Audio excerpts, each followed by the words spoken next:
تو میں باپا جانی سے ریکویسٹ کروں گا کہ یہ جو آپ نے چندے کے باکسز لاکھوں کی تعداد میں پورے ملک میں رکھے ہوئے ہیں، اس میں کیوں نہیں سورۃ الکوثر پڑھ کے پھونکتے آپ؟ لوگوں سے چندے اکٹھے کر رہے ہیں نا، غوث پاک سے کیوں نہیں مانگتے؟ ہاں، چندے کے سوا ہر چیز یہ غوث پاک سے مانگتے ہیں، چندہ غوث پاک نہیں ان کو دیتے۔ اور دیکھیں آپ لوگوں کے پیسوں پہ یہ پلتے ہیں، اور جب آپ پوچھیں تو کہیں گے غوث پاک کا کرم ہے کہ یہ ساری بہاریں ہیں۔ اسی طریقے سے ہمارے جو خادم رضوی صاحب کہتے تھے کہ جی یہ داتا دربار کے بارے میں کہ جی 1000 سال سے بابا پال رہا ہے، تو میں نے کہا تھا بابا جی یہ بابا نہیں پال رہا، یہ ہمارے چندے پالتے ہیں۔ آج آپ چندے بند کر دیں، آپ کو صفائی والا بندہ بھی نہیں ملے گا۔ انہی چندوں سے کچھ بابا جی کے مجاور کھا لیتے ہیں، بلکہ زیادہ تر وہی کھاتے ہیں، کچھ گورنمنٹ لے جاتی ہے، اور کچھ وہاں پہ آئے ہوئے زائرین کے اوپر وہ لمبا شوربہ اور لمبی دال اور کچے چاول وہ بانٹ کے آپ معاملات لے کے چلتے ہیں۔ باقی حالت یہ ہے کہ جوتیوں کے اوپر بھی ٹوکن لگا ہوا ہے۔ ہمیں انہوں نے کہانیاں کروائی تھیں کہ جی دربار سے کوئی بندہ چوری کر کے نکلا تو چور بھی اندھا ہو گیا، اور پچھلے دنوں 2 بریلوی وکیلوں نے آ کے کیمرے میں ان بیچاروں نے اپنے بھول پن میں لوگوں کی خیر خائی کے لیے بات بیان کی ہے، لیکن وہ دیکھیں اس کی میمز بن گئی ہیں۔ پھر انہوں نے کہا کہ جی عرس کے 3 دنوں میں 5000 موبائل چوری ہوئے ہیں داتا دربار پہ، جو لوگ زائرین آئے ہوئے تھے 5000 موبائل۔ تو آپ ذرا احتیاط سے آئیں، داتا صاحب نے حفاظت کرنی چھوڑ دی ہے، یہ میں نے ایڈ کیا۔ نہ جوتیوں کی حفاظت ہو رہی ہے، الٹا آپ سے پیسے چارج کرتے ہیں، موبائلوں کی حفاظت نہیں ہو رہی ہے۔ ابھی تو کئی عورتیں جو اغوا ہوئی ہیں وہاں سے، اور باقی جو بدکاری اور نشے کے حوالے سے وہاں پہ ایکٹیویٹیز ہوتی ہیں وہ تو آپ چھوڑ دیں۔ کہتے ہیں جی وہ کعبے میں بھی تو جیب کٹ جاتی ہے، اور بھائی کعبے والے نے کہیں نہیں کہا کہ میں کعبے کی حفاظت کروں گا۔ یزید پلید کے دور میں کعبے کی بے حرمتی ہوئی، اللہ نے دیکھی، اللہ نے دنیا کو بقدر ایفٹ چھوڑا ہوا ہے۔ وہ ابراہ کا لشکر ایک ہی دفعہ تباہ کیا کیونکہ اس سال نبی الاسلام کی پیدائش ہونی تھی، اس کے بعد کئی دفعہ کعبے کی بے حرمتی ہوئی، اللہ نے دیکھی ہے۔ اللہ نے دنیا کو اسباب کے ساتھ جوڑا ہوا ہے۔ لیکن تمہارا دعویٰ تھا کہ بزرگ یہ سارا نظام چلا رہے ہیں، تو ہم بزرگوں سے پوچھیں گے کہ آپ نے ریٹائرمنٹ لے لی ہے؟ کل تک تو آپ لوگ قبروں سے نکل کے راوی کے پل کے اوپر آ کے انڈیا کے بم کیچ کرتے تھے، یہ الگ بات ہے۔ انڈیا میں بھی میوزیم کے اندر بم بھی رکھے ہوئے ہیں جو ان کی دیویوں نے پکڑے ہوئے ہیں، ہمارے پاس تو بم کوئی نہیں ہے، تو ان کی بات تو زیادہ ہی مضبوط لگتی ہے۔ ویسے فراڈ، جھوٹ پہ مبنی چیزیں۔ تو جو راوی کے پل کے اوپر آ کے بم پکڑتے تھے، جب 2009 میں دہشت گرد بم ٹھوک کے چلے گئے، 50 سے زیادہ لوگ وہاں شہید ہوئے، تو اس وقت تو داتا صاحب سے کوئی بم کیچ نہیں ہوا، سب فراڈ ہے، جھوٹ ہے۔ اس طرح ہوتا ہی نہیں بھائی۔ لہٰذا اس طرح کا کوئی وظیفہ نہیں ہے کہ آپ بجلی کے بل کو کم کرنے کے لیے میٹر کے اوپر زمزم لکھ دیں۔ اس طرح کی گفتگو اگر آپ کرتے ہیں تو اسلام کی بدنامی میں ہی اضافہ ہوگا، کوئی نیک نامی نہیں ہوگی۔ اور یہ وہ اسلام ہے، یہ وہ خطرناک اسلام ہے جو آپ پیش کر رہے ہیں، اس کا اس اسلام سے کوئی تعلق نہیں ہے کہ جس اسلام کا تعارف ہمیں اس ہستی نے کروایا کہ جس کی قبر مدینے میں صلی اللہ علیہ وآلہ وسلم، یعنی کہ میرے نبی سا ہے ہی کوئی نہیں، تیرے بابے تھے شاہی کوئی نہیں۔ پھر ہم یہ رجز پڑھیں گے۔ تو انہوں نے اس قسم کے دیو ملائی قصے کہانیاں پبلک کے اندر مشہور کر دی ہوئی ہیں، اور اسلام کو تختہ مشق بنایا ہوا ہے۔ آپ دیکھیں گے جب آپ اس قسم کے مسائل بیان کریں گے تو نان مسلمز کو کیا موقع ملے گا؟ اسلام کا مذاق اڑائیں گے۔ آپ کی نیت نہیں ہوگی مذاق اڑانے کی، ہم آپ کے اوپر فتویٰ نہیں لگاتے، لیکن آپ کی حرکتوں کی وجہ سے اسلام کا مذاق بنے گا۔ اسلام تو بھائی علم کے اوپر بنیاد رکھتا ہے۔ سورہ بنی اسرائیل میں 10 کمانڈمنٹس آئی ہیں، جو آپ سمجھ لیں قرآنک ورژن آف 10 کمانڈمنٹس ہیں، جو اللہ تعالیٰ نے تورات میں نازل فرمائی تھی، اور پھر ہمارے نبی الاسلام کے ذریعے سورہ بنی اسرائیل میں، سورۃ البقرہ میں، سورۃ الانعام کے اندر ذکر ہوئی، سورہ بنی اسرائیل میں تفصیل کے ساتھ. اس میں 9th کمانڈ یہ ہے وَلَا تَقْفُ مَا لَيْسَ لَكَ بِهِ عِلْم. اے انسان کسی چیز کی پیروی اس وقت تک مت کرنا جب تک کہ اس کے بارے میں تمہیں ڈیفینیٹ علم حاصل نہ ہو جائے. ان السمع والبصر والفؤاد كل اولئک کان عنہ مسئولا. بے شک کان، آنکھ اور عقل، دل ہو یا دماغ، دونوں سوچتے ہیں. یہ 3 انسٹرومنٹس کے بارے میں تم سے پوچھا جائے گا، تم نے ان کو استعمال کر کے حق بات تک پہنچنے کی کوشش کیوں نہیں کی؟ تو اسلام کہتا ہے علم کی بنیاد پہ آپ نے چلنا ہے، توہمات کی بنیاد پہ نہیں چلنا.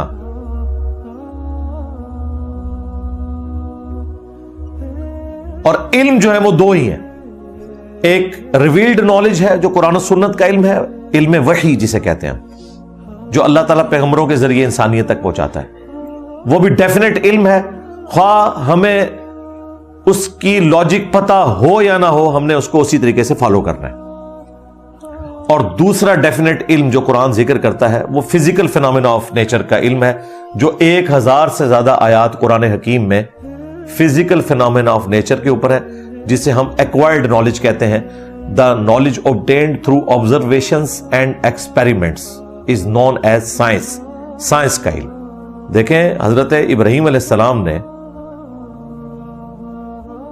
بادشاہ کے دربار میں خدا کے ایک ہونے کی دلیل جس پہ بادشاہ کو خاموش کروایا وہ یہی تھی کہ میرا رب وہ ہے جو مشرق سے سورج نکالتا ہے، اگر تو رب ہونے کا دعویٰ کر رہا ہے تو مغرب سے نکال کے بتا. تو وہ کافر ہکا بکا رہ گیا. تو یہ فزیکل فینومینا آف نیچر اتنا محکم اللہ تعالیٰ کے قوانین ہے، انہی کی بنیاد پہ تو ساری سائنس پاسبل ہے. اگر پانی میں بوئنسی کی فورس نہ ہو، قوت اچھال، تو کوئی بحری جہاز تیر نہیں سکتا. یا ایک دن تو وہ پرفارم کرے، دوسرے دن پرفارم ہی نہ کرے. اللہ تعالیٰ نے ان تمام قوانین کو اتنا محکم بنایا ہے کہ صرف اللہ جب چاہے تو توڑ سکتا ہے، ادروائز یہ قوانین ٹوٹتے بھی نہیں ہیں. وہ ایک ہی دفعہ آگ ٹھنڈی ہوئی ہے ابراہیم علیہ السلام کے لیے، بار بار نہیں ٹھنڈی ہوتی بھائی. وہ ایک ہی دفعہ سمندر میں راستہ نکلا ہے حضرت موسیٰ علیہ السلام کے لیے، بار بار راستہ نہیں نکلتا. اللہ ان قوانین کا پابند نہیں ہے، لیکن اللہ تعالیٰ نے ان کو اتنا محکم بنایا کہ ان قوانین کو آپ توڑ نہیں سکتے، ان کو یوز کر سکتے ہیں. یوز کر کے ہم نے دیکھیں آج ہوائی جہاز بنا لیے ہیں صرف اس کی ایروفائل سٹرکچر کی بنیاد کے اوپر، اور 550 مسافر لے کر ایئر بس A380 8 سے 10,000 کلومیٹر تک بغیر ریفیولنگ کے اڑتا ہے. انسان نے بنایا. میں کہتا ہوں 8 سے 150-200 سال پہلے کا انسان اگر دنیا میں آ جائے تو پاگل ہو جائے. غوث وقت مان لے ایئر بس کو اور بوئنگ کو، یہ 2 ہی بڑی کمپنی ہیں. تو یہ اللہ تعالیٰ نے انسان کو ترقی کروائی ہے اسی سائنس کی بنیاد کے اوپر. اسی طریقے سے اللہ تعالیٰ نے انسان کو دریافت کروائی زمین میں اتنا بڑا خزانہ بلیک گولڈ. بمشکل 150-200 سال پہلے پینسلوینیا میں پہلا تیل کا کنواں نکلا امریکن سٹیٹ میں. آج پوری دنیا اس کے اوپر ڈیپینڈنٹ ہے. اب دنیا پریشان ہے کہ جب تیل ختم ہو جائے گا پھر ہوائی جہاز کو ہم کیسے اڑائیں گے، کیونکہ اگر سولر پہ شفٹ کرنا ہے تو یہ کم از کم اس سے 20 گنا بڑا جہاز بنانا پڑے گا جس پہ اتنی پلیٹیں لگیں تو شاید وہ اڑ سکے. اتنی تھوڑی سی جگہ کے اوپر جو فیول ہے، جو آپ کو انرجی دے سکتا ہے، وہ یہ آئل ہی ہے.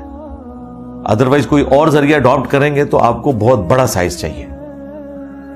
تو خیر ہماری زندگی تک تو یہ ہے 50-60 سال کے تیل رہ گیا. اب اس کے بعد اللہ تعالیٰ کوئی اور ترقی کروا دے گا انسان کو. تو بہرحال یہ اللہ تعالیٰ نے کتنی بڑی ترقی کروائی ہے. اور دیکھیں یہ سارے بزرگان دین جاتے تھے مکہ مدینے حج کے لیے، کسی کو تیل نہیں نظر آیا، کیونکہ ان کا دعویٰ تھا کہ نیچے دیکھتے ہیں تو 7 زمینوں سے نیچے تیل بھی کراس ہو جاتا تھا، اوپر دیکھتے ہیں تو عرش تک پہنچ جاتی ہے نگاہ. لیکن 1944 میں پہلی دفعہ امریکن کمپنی جو تھی حضرت ارامکو حافظہ اللہ تعالی، انہوں نے تیل نکالا ہے اور سعودی عرب کی کایا کلب ہوگی. پہلے تو حاجیوں کے قافلے لوٹتے تھے, اتنے غریب لوگ تھے یہ. آج دنیا کی لیڈنگ اکانومیز میں سے ایک سعودی عرب کی اکانومی ہے. اسی تیل کی برکت سے ہے نا, جو کسی بزرگ نے دریافت نہیں کیا. تو اللہ نے دنیا کو بقدر ایفرٹ رکھا ہوا ہے. اور اب جو طاقت اللہ نے یورینیم کے اندر رکھ دی ہے وہ تو آپ چھوڑ دیں. 1 کلو یورینیم وہ اتنا سا ہوگا مشکل سے, کیونکہ اس کی اسپیسیفک گریوٹی بہت زیادہ ہوتی ہے. آپ سمجھیں لوہے سے بھی آلموسٹ 3 گنا زیادہ وزنی ہوتا ہے یورینیم. تو 1 کلو یورینیم جو اتنا سا ہوگا, اس کے اندر 10 لاکھ کلو کوئلے کی انرجی موجود ہوتی ہے.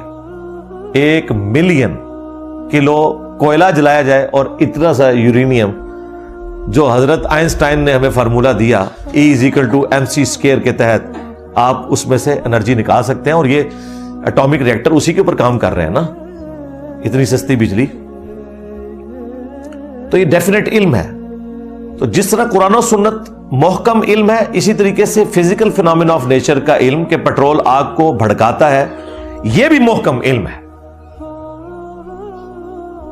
تو یا یہ علم تصدیق کرے یا قرآن و سنت کا علم تصدیق کرے, پھر ہم مانیں گے, ادروائز ہم نہیں مانیں گے. تو بھائی قرآن و سنت میں تو کہیں نہیں لکھا کہ زمزم لکھنے سے بجلی کا بل کم ہوتا ہے, اور نہ سائنس مانتی ہے. قرآن و سنت بھی اس بات کو انڈورس نہیں کرتا کہ کالی بلی رستہ کاٹ دے تو نحوست ہے. گھر کی منڈیر کے اوپر کوا بیٹھا ہو تو مہمان کے آنے کی نوید ہے. جوتی پہ جوتی چڑھ جائے تو کوئی سفر لکھا ہوا ہے. یہ سارے توہمات والے معاملات نہ تو قرآن و سنت میں ہے اور نہ سائنس کے اندر موجود ہے. لہذا واپس آ جائیں اس آیت کی طرف, وَلَا تَقْفُ مَا لَيْسَ لَكَ بِهِ عِلْمٌ. اے انسان, کسی چیز کی پیروی اس وقت تک مت کر جب تک کہ تجھے اس کے بارے میں ڈیفینیٹ علم حاصل نہ ہو جائے. إِنَّ السَّمْعَ وَالْبَصَرَ وَالْفُؤَادَ كُلُّ أُولَئِكَ كَانَ عَنْهُ مَسْئُولًا. بے شک کان, آنکھ اور عقل, اس کے بارے میں تم سے پوچھا جائے گا. ان 3 انسٹرومنٹس کو استعمال کر کے تم نے حق بات تک پہنچنے کی کوشش کیوں نہیں کی. اسی پہ ڈاکٹر اقبال نے reconstruction of religious thoughts in Islam, جو 6 ان کے خطبات ہیں, اسی کانٹیکسٹ میں انہوں نے بات کی تھی کہ the inner core of present western civilisation is Quranic. کہ اس وقت جو ویسٹ کی ترقی ہے اس کی انر کور قرآنک ہے, کیونکہ وہ بھی علم کی بنیاد پہ چلتے ہیں, توہمات کے اوپر نہیں چلتے. اسی لیے انہوں نے ترقی کی ہے. ہم نے علم کو پس پوش ڈال دیا. جو انیشل سلطنت عباسیہ کے دور میں کام مسلمانوں نے کیا تھا, اس کام کو پھر اپنے ایپیکس تک پہنچایا پھر یورپ نے, اور ہم وہی کھڑے میں, ہم صرف یوزر ہیں. اب سیدھی سی بات ہے. اور یہاں پر میں ایک کریٹیکل چیز عرض کر دوں نبی الاسلام کے حوالے سے اسپیسیفکلی, کہ رسول اللہ کے حوالے سے بھی لوگ پوچھتے ہیں صلی اللہ علیہ وآلہ وسلم کہ انہوں نے ہمیں ایٹم بم بنانے کا طریقہ کیوں نہیں بتایا. اس لیے کہ نبی الاسلام کو اللہ تعالیٰ نے یہ علم نہیں سکھایا تھا, اور نہ یہ ان کی ضرورت تھی. جس طرح قرآن میں آیا موسیٰ اور خضر کا واقعہ علیہ السلام, یقیناً موسیٰ علیہ السلام حضرت خضر سے افضل ہیں, لیکن اللہ تعالیٰ نے موسیٰ علیہ السلام کو وہ علم دیا تھا جو حضرت خضر کے پاس نہیں تھا, اور حضرت خضر کو وہ علم دیا تھا جو موسیٰ علیہ السلام کے پاس نہیں تھا. اس میں کسی کی تنقیص والا معاملہ نہیں ہے. نبی الاسلام ہمارے ہدایت کے امام ہیں. اللہ تعالیٰ نے آپ کو ایٹم بم کا طریقہ بتا کے دنیا میں نہیں بھیجا, ہماری ہدایت کا امام بنا کر بھیجا ہے. اسی لیے نبی علیہ السلام نے اس معاملے میں کوئی کنجوسی نہیں کی. اوپر تلے 3 احادیث ہیں صحیح مسلم میں, جس کے اوپر باب باندھا گیا ہے کہ کن معاملات میں رسول اللہ کی اطاعت واجب ہے اور کن معاملات میں واجب نہیں ہے. اب یہ بڑی حیران کن بات ہے. یہ مسلم شریف کی ہیڈنگ ہے ان احادیث کے اوپر, جو شاید یہ پہلی دفعہ پڑھیں تو 295C لگا دیں. اور وہ 3 حدیثیں کیا ہیں؟ ایک ہی حدیث کے 3 طرق ہیں. نبی علیہ السلام جب ہجرت کر کے مدینہ شریف آئے تو دیکھا کہ وہاں کھجور کی فصل حاصل کرنے کے لیے نر اور مادہ کا ملاپ خود کروایا جاتا ہے. وہ آج تک جاری ہے. مختلف کھیتیوں میں اس طرح کے معاملات ہوتے ہیں، جہاں شہد کی مکھیاں نہ ہوں وہاں فزیکلی خود کرنا پڑتا ہے ان پولنس کو ٹرانسفر کرنے کے لیے۔ تو نبی الاسلام نے ان سے فرمایا کہ اگر ایسا نہ کرو تو کیا ہے؟ انہوں نے اس کو نبی الاسلام کا حکم مانتے ہوئے خود سے ہی رزلٹ نکال لیا، اور اس سال انہوں نے یہ ایکٹ نہیں کیا۔ اس کا نقصان یہ ہوا کہ ان کی فصل کم پڑ گئی، اور وہ نبی الاسلام کے پاس شکایت بھی لے کے آ گئے کہ یا رسول اللہ آپ نے کہا تھا، تو آپ نے فرمایا کہ میں نے تو مشورہ دیا تھا، میں نے کوئی حکم تو نہیں دیا تھا۔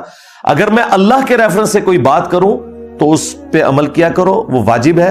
اگر میں کوئی ذاتی مشورہ تمہیں دیتا ہوں تمہارے دنیا کے کاموں میں، تو وَأَنْتُمْ أَعْلَمُ بِأَمْرِ دُنْيَاكُمْ، تم اپنے دنیا کے کام کو مجھ سے بہتر سمجھتے ہو۔ اندازہ کریں، کیونکہ نبی اسلام کا ایکسپیرینس تھا بھیڑ بکریاں پالنے کا، آپ کا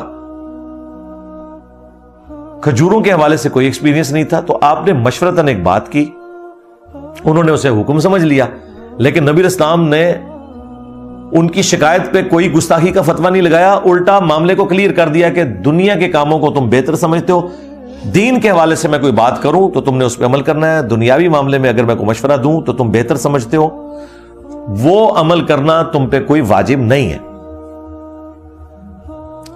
اور یہاں ہمیں اعلیٰ حضرت قرآن کی 100 سے زیادہ آیات سے یہ ثابت کرنے کی کوشش کر رہے ہیں کہ زمین ساکن ہے۔ اندازہ کریں، ان آیات کا کوئی لینا دینا نہیں ہے اس عقیدے کے ساتھ جو انہوں نے پبلک کو پڑھا دیا، اور کہتے ہیں جی سائنسدان آج تک پریشان ہے کہ اعلیٰ حضرت نے ایسے دلائل دیے ہیں، اور سائنسدان اسدے نے تواڈے ہوتے یار کہ چنگا پلا بندہ تے ایک قرآن دی آیات تو اس قسم نے رزلٹ کرتا ہے۔ زمین کو بچھونا بنایا، اس سے رزلٹ انہوں نے نکال لیا کہ جناب زمین ساکن ہے، اور بھائی بچھونے سے مراد یہ کہ اسے رہنے کے قابل بنایا۔ آج ہمیں سائنٹسٹ بتاتے ہیں کہ ہر سیکنڈ میں 2 زلزلے آتے ہیں زمین پہ، جن کا ایمپلیٹیوڈ کم ہوتا ہے۔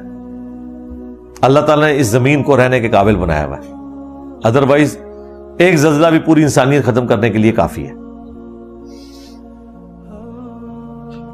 جب اس قسم کی ہم نے باتیں کی ہیں تو اب انہیں قرآن کی وہ آیات بھی نظر آ گئی، کل فی فلک یسبحون، اس کائنات میں ہر چیز جو ہے وہ تیر رہی ہے، گردش میں ہے۔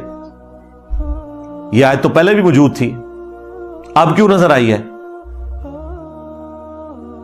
اس لیے کہ جب اللہ تعالیٰ نے انسان کو ترقی کروائی اور انسان نے خود ان چیزوں کو آبزرو کر لیا، اس کے بعد کوئی گنجائش نہیں رہ گئی تھی کہ انسان انکار کرتا ان چیزوں کا۔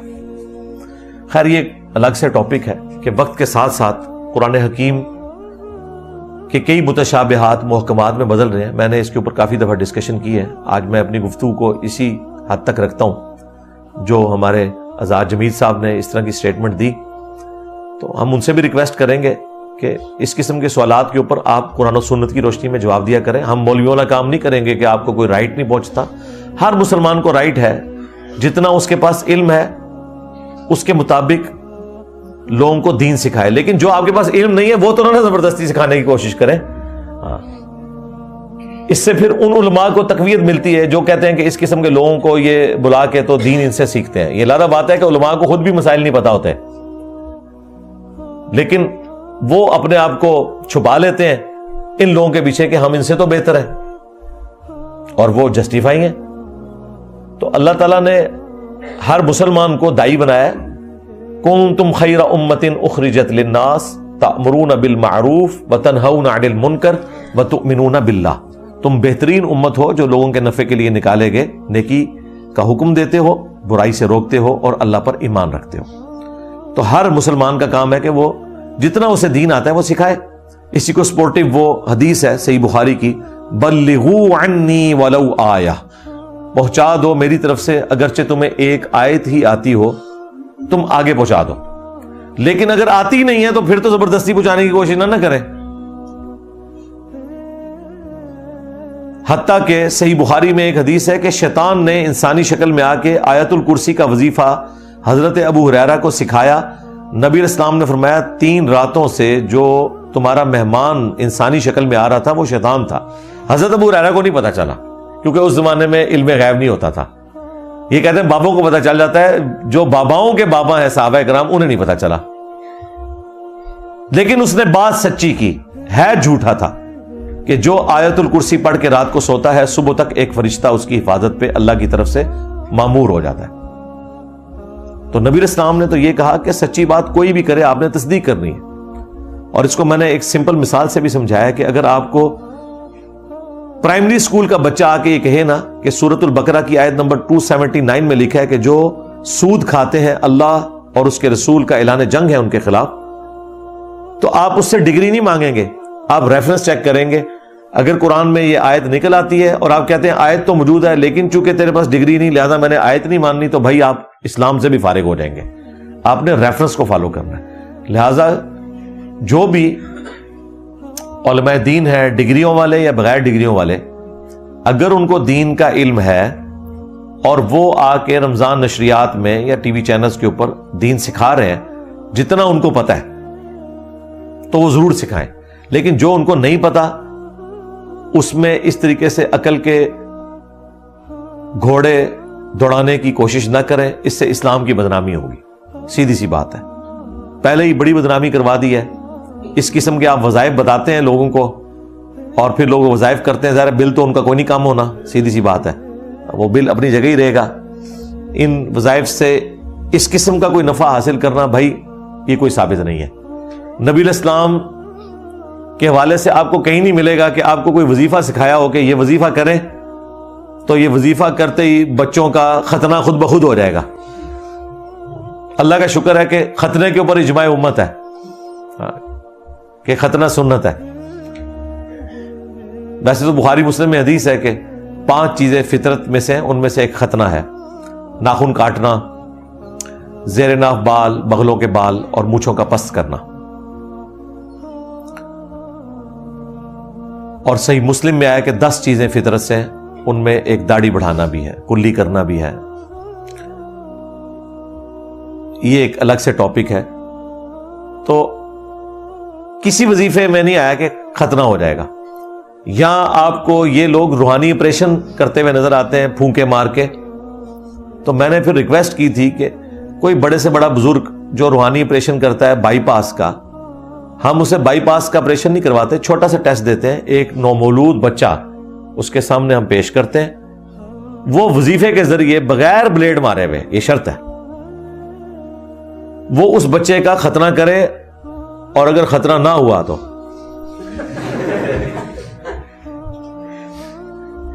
کم از کم یہ سزا ہونی چاہیے ان کی، جنہوں نے دین کے نام کے اوپر ڈرامہ بازی شروع کی ہوئی ہے۔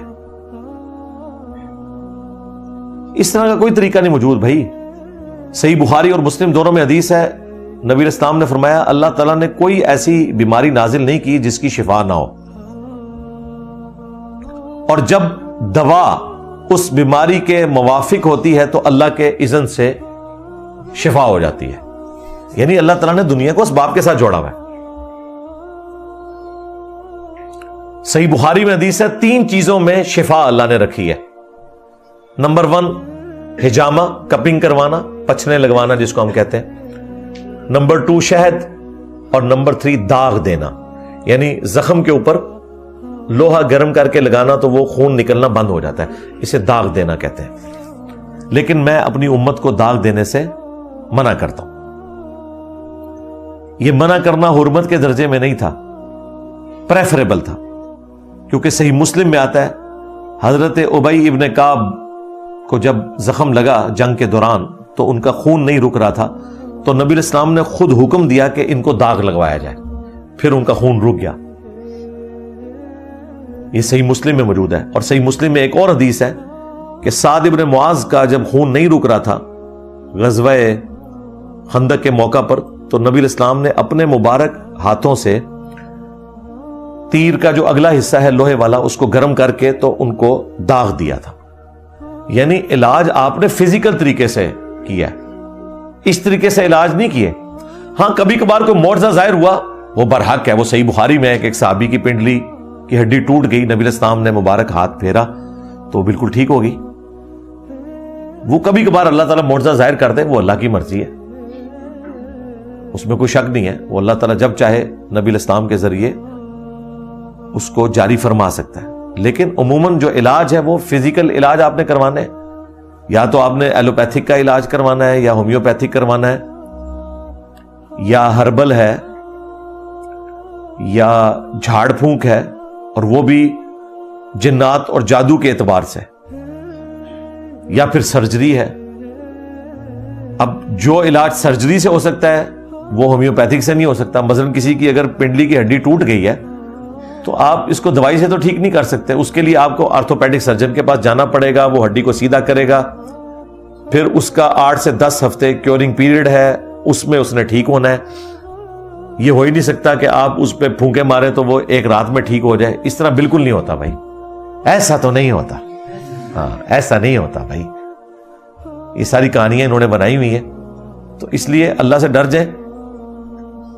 اس قسم کی جب بھی کوئی چیزیں آئیں تو کم از کم کامنٹس میں جا کے ضرور لکھا کریں کہ بھائی آپ اپنی بات کی دلیل میں کوئی قرآن و سنت سے حوالہ پیش کریں. یہ آپ خود سے جو لوگوں کو اس طرح کے وظائف بتا رہے ہیں, اس سے دین کی بدنامی میں اضافہ ہوگا, کیونکہ گورا تو پھر اس کو فزیکلی چیک کرے گا نا جب آپ یہ بات کریں گے. باقی یاد رکھیے گا, قرآن و سنت میں جو وظائف آئے ہیں نا وہ بھی ناگہانی آفات کے لیے ہیں. مثلا صحیح مسلم میں آیا کہ اگر کوئی شام کے وقت پڑھ لے 3 دفعہ اعوذ بکلمات اللہ التامات من شر ما خلق, تو کوئی موذی جانور کا زہر اسے اثر نہیں کرے گا. اس میں قطعاً یہ نہیں آیا کہ آپ نے یہ دعا پڑھ کے تو کوبرا سانپ کے منہ میں جا کے ہاتھ دے دینا ہے, پھر دعا ختم, کیونکہ آپ نے تقدیر خود غالب کروا لی. یہ ناگہانی آفات کے لیے. اسی لیے دیکھیں ابو داؤد ترمذی میں ہے کہ کوئی صبح شام پڑھے بسم اللہ الذی لا یضر, وہ والی دعا, تو کوئی ناگہانی آفت اسے نہیں پہنچے گی. موت تو مقدر ہے, وہ تو آ جائے گی. لیکن اگر آپ خود اپنے اوپر کوئی اس طرح کی چیز کو طاری کرتے ہیں کہ آپ بسم اللہ پڑھ کے ساکٹ میں 2 انگلیاں دے دیتے ہیں, تو اگلے جان ہی جا کے آپ لینڈ کریں گے. سیدھی سی بات ہے. یہ اکثر پبلک کے اندر مشہور ہے جی, وہ بسم اللہ پڑھ کے حضرت خالد بن ولید نے زہر پی لیا. بالکل جعلی روایت ہے بھائی, زہر پینا تو حرام ہے. کہتے ہیں جی وہ مفتی حنیف قریشی صاحب فرماتے ہیں کہ کرامت تو ہوتی وہی ہے جو خلاف عقل ہو. بالکل صحیح بات ہے, لیکن وہ کرامت نہیں ہوتی ہے جو خلاف شرع ہو. خلاف شرع کام اگر کوئی صحابی بھی کرے گا تو غلط ہے. یہ کیسے ہو سکتا ہے کہ خالد ابن ولید زہر پی لیں بسم اللہ پڑھ کے, کیونکہ زہر پینا تو نبی اسلام نے حرام فرمایا ہوا ہے. بخاری مسلم میں حدیث ہے, دنیا میں جس شخص نے زہر پیا اور خودکشی کر لی تو جہنم کی آگ میں اس پہ یہی عذاب مسلط کیا جائے گا کہ بار بار وہ زہر پیے گا, اس کے منہ سے جھاگ نکلے گی اور یہ عذاب جاری رہے گا. دنیا میں جس نے اپنے پیٹ میں چھرا مار کے خودکشی کی تو جہنم کی آگ کا عذاب تو اس پہ ہوگا, ساتھ ساتھ اس کے ہاتھ میں ایک چھرا پکڑایا جائے گا, وہ بار بار اپنے آپ کو قتل کرتا رہے گا اور اس تکلیف سے گزرے گا. دنیا میں جس نے اپنے آپ کو بلندی سے گرا کر خودکشی کی تو جہنم میں بھی اسے بار بار بلندی سے گرایا جائے گا. بولے اعوذ باللہ تعالی. کوئی امیجن کر سکتا ہے؟ اس پہ امام بخاری نے باب باندھا ہے کہ زہر پینا حرام ہے. تو حرام کام کب سے کرامت ہو گئی بھائی؟ اب ان لوگوں نے قرآن و سنت تو پڑھے نہیں ہوئے, جو ان کے دماغ میں آتا ہے وہ کر دیتے ہیں. بخاری مسلم میں حدیث ہے, نبی الاسلام کو ایک یہودیہ نے زہر دے دیا تھا دعوت پہ بلا کے.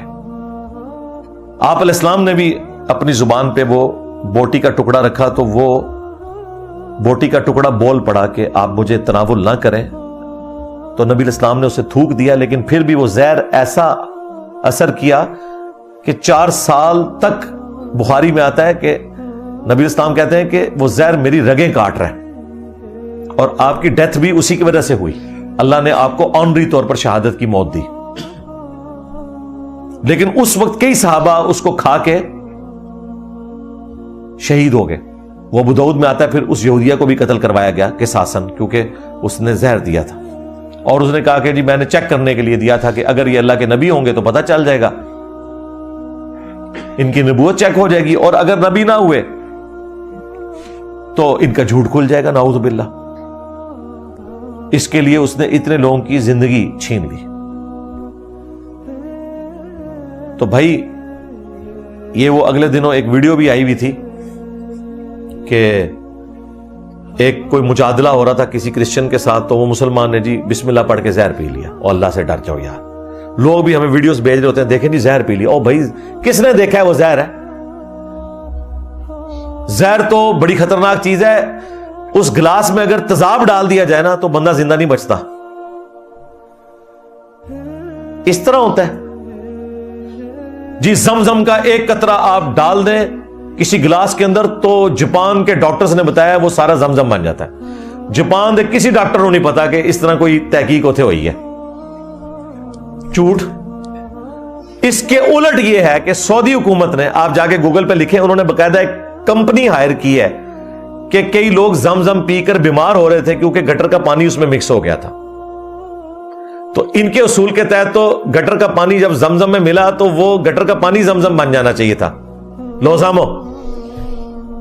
الٹا لوگ بیمار ہونا شروع ہو گئے. اب انہوں نے وہ پائپ لائنز بھی درست کی ہیں اور مسلسل وہ نمونے لیتے ہیں آ کے مختلف جگہوں سے کہ کہیں اس میں گٹر کا پانی یا کوئی گندگی تو شامل نہیں ہوگی کہ لوگ بیمار ہونا شروع ہو جائیں. سعودی والوں کو تو گمان بھی نہیں ہے کہ ایک قطرے سے سارا زمزم بن جاتا ہے. وہ تو لاکھوں ریال لگا رہے ہیں اس کے اوپر کہ اس پانی کو ہم نے آلودہ نہیں ہونے دینا. اس طرح کو دنیا میں معاملات چلتے ہیں بھائی. اس لیے میں نے بارہا یہ ریکویسٹ کی ہے اپنے آڈینس کو, اپنے اسٹوڈنٹس کو, کہ اسلام کی یہ والی پکچر لوگوں کے سامنے پیش کریں جو ٹرو پکچر ہے. ورنہ جو یہ دیو مالائی قصے کہانیاں انہوں نے پبلک کے سامنے پیش کی ہیں, ان قریب ہماری آنے والی نسلیں جو ہیں وہ اسلام سے ہی متنفر ہو جائیں گی. یہ تو اللہ کا شکر ہے, اللہ تعالیٰ نے اس پلیٹ فارم کو اتنی طاقت دی ہے کہ ایک ٹرو اسلام کی پکچر لوگوں کے سامنے آئی ہے. ورنہ ہماری آنے والی نسلیں جو ہیں وہ سیدھی اسلام سے متنفر ہو جاتی جو اسلام انہوں نے پریزنٹ کیا ہے.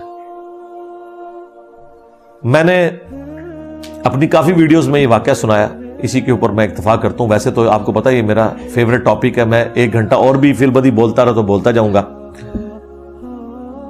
ہمارے ایک آفس کے کولیگ, میرے بڑے قریبی دوست, وہ راولپنڈی میں مصریال روڈ کے اوپر ان کا گھر ہے, چوٹ چوک کے پاس. تو 1 سال میں نے بھی وہاں گزارا ہے. اس کے بعد ہم شفٹ ہو گئے دوسرے گھر میں. تو ایک دن وہ آفس میں ہے اور مجھے کہنے لگے جی بڑا عجیب معاملہ ہوا ہے. وہاں پلی کے پاس ایک سوزوکیوں کا اڈا تھا, یہ چھوٹی جو ویگنیں چلتی ہیں, صابن دانیاں جن کو کہتے ہیں سوزوکیاں. تو کہتے ہیں وہاں ایک بہت بڑا درخت تھا, اس درخت کے نیچے ایک نانگا پیر آ کے بیٹھتا تھا, اور وہاں عورتیں بھی ظاہر ہے ٹریولنگ کے لیے ویگنز کے اندر بیٹھنے کے لیے آتی تھی. تو وہ جب بزرگان دین کو اس حالت میں دیکھتی تھی تو بیچاری قریب نہیں آتی تھی. تو ڈرائیوروں نے بابا جی کو کہا کہ یہ حضرت جو آپ ادھر ننگے بیٹھ کے فیض تقسیم کر رہے ہیں نا, تو مہربانی کر کے یہاں سے تشریف لے جائیں کہیں اور. عورتیں پھر سواریوں کی فارم میں ہمارے پاس نہیں آتی ہیں آپ کی یہ روحانیت دیکھ کے. اچھا, وہ بابا جی انہوں نے وہاں سے اٹھا دیے. 1 آدھ دن کے بعد تیز آندھی چلی اور وہ درخت, اتنا بڑا درخت جس کے نیچے وہ اڈا تھا, وہ گر گیا. اور اگلی گل آپ سمجھ جاؤ, وہاں لوگوں نے مشہور کر دیا کہ بابا جی کو اٹھایا تھا نانگے پیر کو, تو دیکھیں وہ درخت ہی نہیں رہا جس کے نیچے تمہارا اڈا تھا. تو مجھے انہوں نے جب یہ آ کے بتایا تو میں نے کہا بھائی ہم سائنس کے اسٹوڈنٹ ہیں اور اس سے بڑھ کر اسلام کو صحیح طریقے سے ہم جانتے ہیں اللہ کے فضل سے. ایسے کبھی بھی نہیں ہوتا, ایسا تو نہیں ہوتا. تو میں نے ان کو کہا کہ اب آپ نے نا شام کے وقت وہاں جانا ہے, اس درخت کو آپ نے غور سے دیکھنا ہے. اس درخت کو دیمک چاٹ چکی ہوگی, وہ بابا جی کے کھاتے میں ڈلنا تھا خام خواہ. اور دیمک ایک دن میں نہیں چاٹتی, مہینوں سال لگ جاتے ہیں. اینڈ پہ وہ باہر ایک لیئر چھوڑ دیتی ہے اور وہ درخت اتنا کمزور ہوتا ہے کہ وہ گر پڑتا ہے. یہ تو ہو ہی نہیں سکتا نا کہ آج بابا جی کو آپ نے اٹھایا اور دیمک نے چاٹنا شروع کیا اور اس نے ماشاءاللہ 120 کی رفتار کے اوپر سب کچھ ختم کر دیا. یہ تو نہیں ہوتا. اور میرا کانفیڈنس لیول دیکھیں آسمانوں پہ ہے. میں نے کہا اس کو دیمک چاٹ گئی ہے, جا کے دیکھیں آپ. یعنی میری بزرگی ظاہر ہونے والی تھی. اگلے دن وہ آئے, ان کا بالکل صحیح بات نکلی آپ کی. میں نے کہا ظاہر ہے میں سائنس کا اسٹوڈنٹ ہوں, مجھے پتا ہے یار ایسے کیسے ہو سکتا ہے. اور پھر میں نے ان کو ایک جملہ بولا کہ دیکھیں, ہونا تو یہ چاہیے تھا کہ یہ ڈرائیوروں کی کرامت ہے کہ وہ جو بابا جی تھے انہوں نے درخت کے نیچے آ کے مر جانا تھا. کتنے پہنچے ہوئے ڈرائیورز تھے کہ انہوں نے ایک دن پہلے ہی بابا جی کو وہاں سے اٹھا دیا. اس طرف کسی کا دماغ نہیں گیا. یہ بھی تو کرامت بن سکتی تھی نا. اگر آپ سوچنے کا زاویہ دیکھیں تو اس قسم کے واقعات ہیں. میرے ایک بڑے قریبی رشتہ دار, شادی کو کئی سال گزر گئے, اولاد نہیں ہو رہی, انگلینڈ میں رہتے تھے. ان کو اشارہ ہوا خواب میں کہ جی آپ پاکستان میں فلاں دربار پہ جائیں تو اولاد ہو جائے گی. اور وہ اپنی بیوی کو لے کر ٹکٹ کٹوا کے پاکستان آیا. اس کی قسمت اچھی تھی, پہلے دن میرے درس میں آ گیا. ان دنوں میں اپنے گھر کی بیٹھک میں درس دیا کرتا تھا, اور بائی چانس اس دن میں ڈسکس کر رہا تھا یہ مزارات اور قبریں اور یہ سارا جو فراڈ کے اوپر ان کا سسٹم چل رہا ہے. تو اس نے مجھے بتایا میں تو اس کام کے لیے آیا ہوں, لیکن اگر نبی علیہ السلام نے منع فرمایا تو میں بے اولاد مر جاؤں گا, لیکن یہ کام نہیں کروں گا. میں نے کہا اللہ تعالیٰ اولاد دینے والا ہے. خیر وہ نہیں گیا اس مزار پہ. ایک دو ہفتے کے بعد وہ واپس انگلینڈ چلا گیا. جا کے ٹیسٹ کروایا تو اس کی وائف کی پریگنینسی پازیٹیو تھی, اور پریگنینسی اس کی پاکستان آنے سے پہلے کی ٹھہری ہوئی تھی, اور بابا جی کے کھاتے میں ڈلنے والی تھی. لیکن باباؤں کے بابا بیچ میں آ گئے. میرے نبی سا ہے ہی کوئی نہیں, تیرے بابے تھے شاہ ہی کوئی نہیں. باباؤں کے بابا آئے, انہوں نے کہا کہ بھائی بابا وہ ہیں جن کی قبر مدینے میں ہے صلی اللہ علیہ وآلہ وسلم.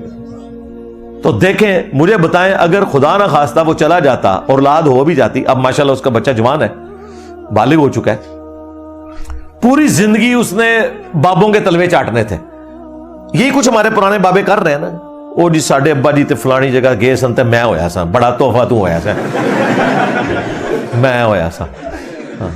وہ تو میں نے اپنے بارے میں بتایا ہوا ہے کہ جب میری پیدائش ہونے والی تھی تو میری والدہ کو بری امام والے بزرگ خواب میں آئے تھے. ہاں, یہ میری والدہ نے خود بتایا ہوا ہے مجھے. اور وہ کہتی ہیں کہ جی انہوں نے وہ بچہ اٹھایا ہوا ہے اور کہا کہ یہ بچہ جو ہے نا تو لے جا, یہ تیرا بچہ ہے, اور بڑا پہنچا بزرگ ہوئے گا. ایک گھر میں سے صحیح نکلی, پہنچا بزرگ نکلیا, پھر سارے بابے مکا چھڑے.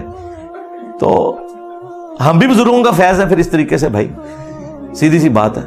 اور جن بزرگوں کا فیض ہے ان سارے بزرگوں کی منجی جو ہے وہ جیلم اکیڈمی سے ٹھک رہی ہے. آج بھی آپ ذرا پنڈی کی ٹیکسیوں پہ دیکھیں, لکھا ہوا ہے بری بری سرکار بری, کھوٹی قسمت کر دے ہری. استغفر اللہ.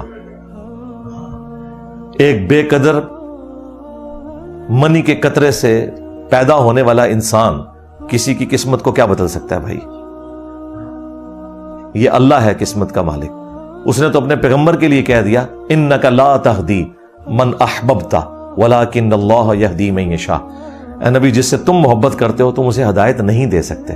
یعنی کہ اگر وہ ہدایت خود نہ لینا چاہ رہا ہوں, ویسے تو نبی علیہ السلام ہدایت کی طرف رہنمائی کرتے ہیں, وَإِنَّكَ لَتَهْدِي إِلَىٰ صِرَاطٍ مُسْتَقِيمٍ, لیکن اگر کوئی ہٹ درمی پہ اترا ہوا ہے تو اس کی تقدیر بدل کے آپ اسے ہدایت میں نہیں لا سکتے.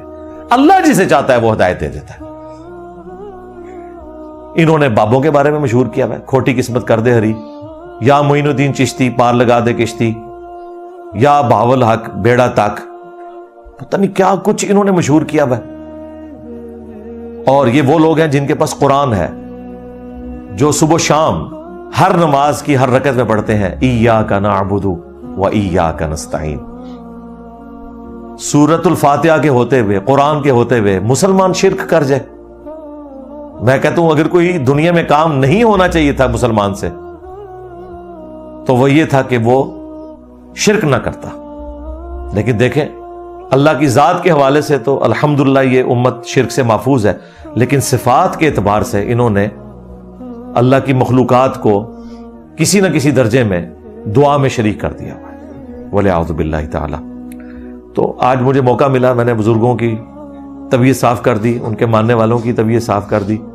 قصور تھا آزاد جمید صاحب کا, اور سارا نزلہ گرا بزرگ بابوں کے اوپر.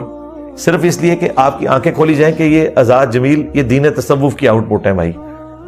دین تصوف میں اس قسم کی آپ کو کہانیاں کروائی جاتی ہیں, جھوٹ بولے جاتے ہیں, صدیوں سے یہ جھوٹ چل رہے ہیں, اور لوگ کبھی غور و تفکر نہیں کرتے کہ بھائی اگر تم ہوا سے سونا نکال سکتے ہو تو ہم سے چندہ کیوں مانگتے ہو بھائی؟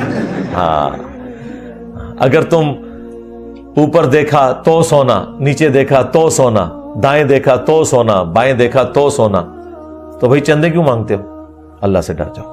داتا حضور کشف المحجوب میں لکھتے ہیں یہ فکرے ان کی زبان سے تب ادا ہوئے جب اس درخت کے نیچے تھے جس کے اوپر میں چڑھا ہوا تھا.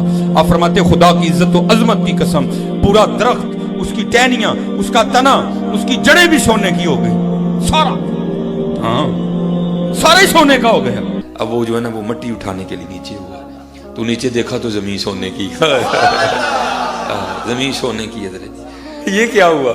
دائیں دیکھا تو سونا, بائیں دیکھا تو سونا, آگے دیکھا تو سونا, پیچھے دیکھا تو سونا. اب بابا جی نے کام کیا تھا, کیوں نہیں مٹی دیا ٹیما پھڑان دیا, اور کہتا ہے حضور کہاں سے پکڑاؤں, مٹی ہے ہی نہیں, جہاں تک نظر جاتی سونا ہی سونا ہے. بابا جی ایک سوال ہے بابا جی, اگر آپ ہوا میں سونا نکال سکتے ہیں بابا جی تو دیش کی غریبی کیوں نہیں مٹا دیتے بابا؟ جواب بابا جی, جب آپ خود سونا نکال سکتے ہو تو ہم لوگوں سے چندہ کیوں لیتے ہو بابا جی؟ جواب ہری اوم, ہری اوم, ہری اوم. یہ رانگ نمبر ہے, یہ رانگ نمبر ہے.